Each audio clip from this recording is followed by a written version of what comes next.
Imagine this. It's the 12th century, a typical harvest day in the small English village of Woolpit.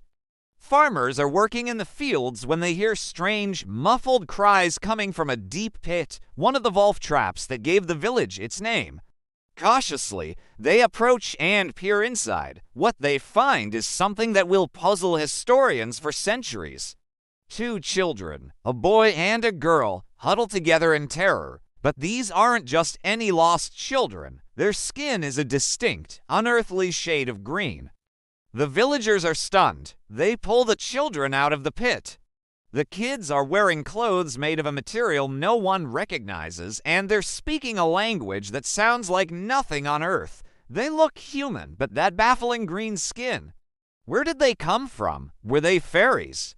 Creatures from another world? The villagers, a mix of frightened and fascinated, take the children back to the home of a local knight, Sir Richard de Colin. For days, the children refuse to eat anything offered to them. They seem to be starving, yet they turn away bread, meat, and milk, weeping inconsolably. Finally, the villagers bring in some freshly picked broad beans from the garden. The children's eyes light up. They frantically break open the stalks, not the pods, searching for the beans inside as if they'd never seen them before. For a while, broad beans are the only thing they will eat. The boy, who was younger and appeared weaker, grew sadder and more listless as time went on. Despite the care he received, he sadly passed away just a few months after their discovery.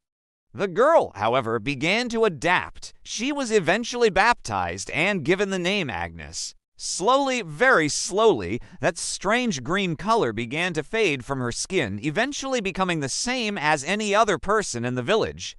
She also learned to eat other foods and, over the years, she learned to speak English.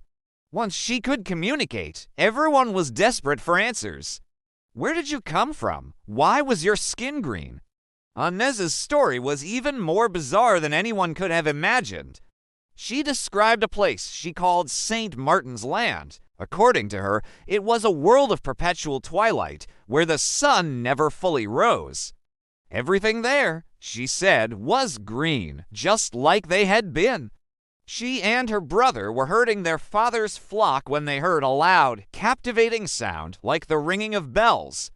Drawn by the beautiful noise, they wandered into a cave. They walked and walked through the darkness, following the sound, until they suddenly emerged into the bright sunlight of the field in Woolpit, which startled and blinded them.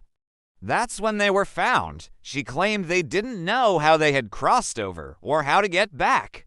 They simply followed the sound and ended up in a new, blindingly bright world. This story only deepened the mystery. Was St. Martin's Land a real place? A subterranean world? Another dimension? Historians and folklorists have debated this for over 800 years. Let's look at some of the theories. The most fantastical one is that they were aliens. Proponents of this idea say it explains the green skin, the strange clothes, and the unknown language. Perhaps the cave was a portal, or their arrival was the result of a UFO malfunction. It's a fun idea, but there's zero evidence to support it. Another popular theory is that they were inhabitants of a hollow Earth, a mythical concept of a world existing beneath our own. Inez's description of a twilight land could fit this idea, with the cave being an entrance to the surface world. But what about more down-to-earth explanations? One compelling theory is that the children were suffering from chlorosis, a severe form of anemia caused by malnutrition. This condition, also known as green sickness, could supposedly give the skin a greenish tint.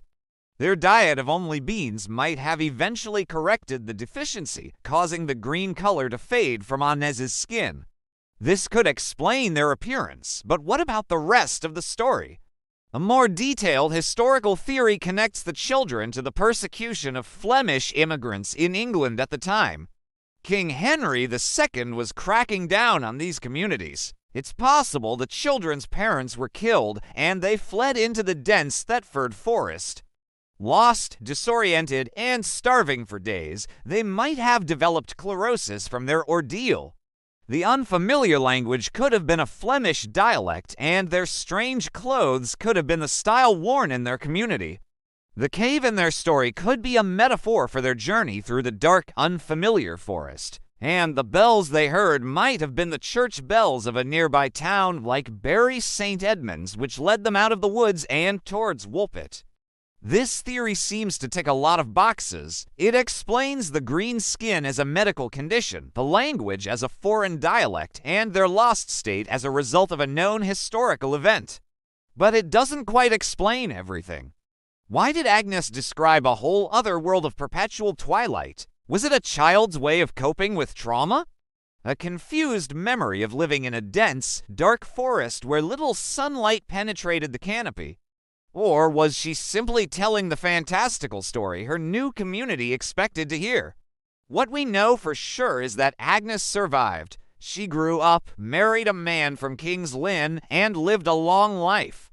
She was known to be rather loose and wanton in her conduct, which is a fascinating little detail from the medieval chroniclers. But she never changed her story about where she came from. She always maintained that she was from the twilight land of St. Martin. The story was recorded by two separate and respected chroniclers of the time, Ralph of Coggeshall and William of Newburgh. They both treated it as a true event, a marvel that occurred in their own time.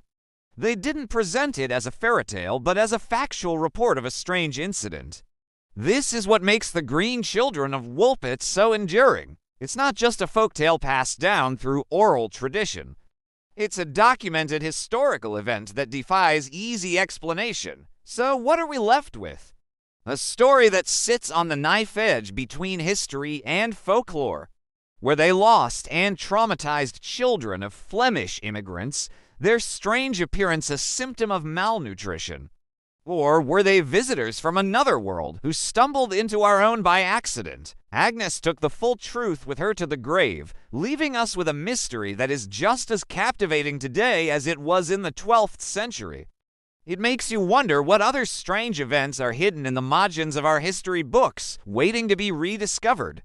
And that brings us back to the beginning, back to those Woolpits outside the village of Woolpit. A place where, for a brief moment, our world may have intersected with another. Whether that other world was a subterranean paradise, a distant planet, or simply the terrified mind of a lost child, we may never know for sure. And perhaps that's why the story sticks with us. It's a reminder that even in our well-documented history, there are still corners filled with true, unexplained mystery. Thanks so much for watching. If you enjoyed this journey into the past, don't forget to like this video and subscribe for more dives into historical mysteries. See you next time.